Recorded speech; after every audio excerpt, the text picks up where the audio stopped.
అంటే చేరువచ్చిన ప్రతి ఒక్కరు కూడా వందనాలు తెలియజేస్తున్నాను. చక్కని వర్షిపులు నడిపిస్తున్న బ్రదర్స్ కూడా వందనాలు తెలియజేస్తున్నానండి.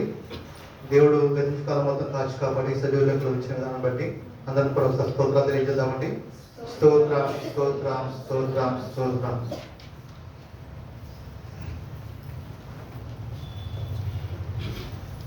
లెంట్లోని మొదటి ఆదివారము నిల్వ క్యాలెట్ అనగా మొరపెట్టడము.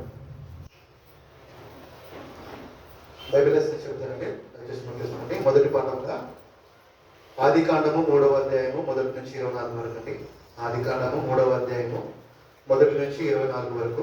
రెండవ పాఠంగా యాకోబు రాసిన పత్రిక 1వ అధ్యాయము 12 నుంచి 15 వరకు అండి. యాకోబు 1వ అధ్యాయము 12 నుంచి 15 వరకు. మూడవ పాఠంగా లూకాసు వార్త 22వ అధ్యాయము 24 నుంచి 32 వరకు అండి. లూకాసు వార్త 22వ అధ్యాయము 24 నుంచి 32 వరకు అండి. లెంట్లోని మొదటి ఆదివారము ప్రారంభ గీతము. అతడు నాకు మొరపెట్టగా నేను అతనికి ఉత్తరం ఇచ్చేదను, అతని విడిపించి అతని గొప్ప చేసేదను, దీర్ఘాయువు చేత అతని తృప్తి పరచెదను, నా రక్షణ అతనికి చూపించేదను. మహోన్నతుని చాటున నివసించేవాడే సర్వశక్తిని నీడను విశ్రమించేవాడు. సంగ్రహ ప్రార్థన. ఓ ప్రభువా, మా ప్రార్థనను కరుణతో ఆలకించి మహిమగల నీ కుడి చేతిని చాపి మా విరోధులు చేయి పిడి నుండి మమ్మల్ని కాపాడమని నీతోనూ పరిశుద్ధాత్మతోనూ సదా ఏకదేవుడై యుగయుగములు జీవించుచు పరిపాలించుచుండు నీ కుమారుడును మా ప్రభువైన యేసుక్రీస్తు ద్వారా వేడుకొనిచున్నాము. ఆమేన్. ఉద్గమన గీతము. నీ మార్గములన్నింటిలో నిన్ను కాపాడుటకు ఆయన నిన్ను గూర్చిన తన దూతలకు ఆజ్ఞాపించును. నీ పాదములకు రాయి తగలకుండా వారు నిన్ను తమ చేతుల మీద ఎత్తి పట్టుకొందరు. మహోన్నతుని చాటున నివసించువాడే సర్వశక్తిని నీడన విశ్రమించువాడు. అపోస్తల విశ్వాస ప్రమాణము నేను చెప్తాను, దయచేసి నాతో పాటు కూడా అందరూ కూడా చెప్తామండి. నేను పరలోకమును భూలోకమును సృష్టించిన సర్వశక్తి గల తండ్రి అయిన దేవునిని నమ్ముచున్నాను.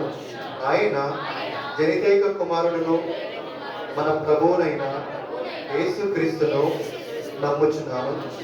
ఈయన పరిశుద్ధాత్మ చేత గర్భంన ధరింపబడి కన్య అయిన మరియ నుండి పుట్టి పొంతి పిలాతు క్రింద శ్రమపడి సిలువ వేయబడి చనిపోయి సమాధి చేయబడడానికి పాతాళములోనికి దిగి చనిపోయిన వారిలో నుండి 3వ దినమందు లేచి పరలోకమునకెక్కి సర్వశక్తి గల తండ్రి అయిన దేవుని కుడి చేతి వైపు కూర్చుండి ఉన్నాడనియు జీవించు వారికి చనిపోయిన వారికి న్యాయము తీర్చుటకు అక్కడ నుండి వచ్చిననియు నమ్ముచున్నాను.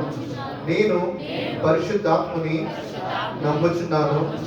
పరిశుద్ధ క్రైస్తవ సంఘమును, పరిశుద్ధుల ఐక్యమును, పాప పరిహారమును, శరీర పునరుత్థానమును, నిత్య జీవమును ఉన్నవని నమ్ముచున్నాను.